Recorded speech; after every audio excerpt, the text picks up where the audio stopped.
आज परत एकदा घराकडे जायचं होतं, पण त्या अगोदर भैयाला आवडते म्हणून इथे कुरडईची भाजी केली.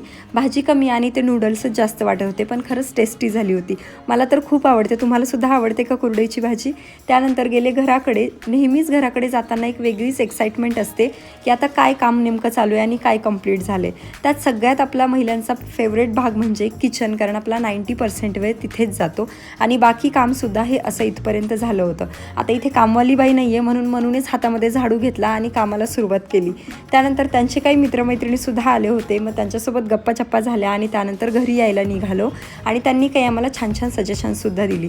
काही पार्सल्स आले होते मनूचे, ज्याबद्दल डिटेल व्लॉग मी तुमच्यासोबत लवकरच शेअर करेल. भैयाची तब्येत अजूनही खराब होती. थोडासा चहा घेतला आणि त्यानंतर मनूला चिवताई काऊदादा दाखवत ना आम्ही बाहेर गॅलरीमध्ये बसलो. यावेळी भैया गावी जाताना खूप जास्त वाईट वाटत होतं, कारण तो आल्यापासून आजारीच होता आणि जातानासुद्धा तो आजारीच होता. त्यानंतर त्याला बाय बाय केलं आणि मनूला थोडंसं समजावलं, कारण तिलासुद्धा त्याच्यासोबत जायचं होतं.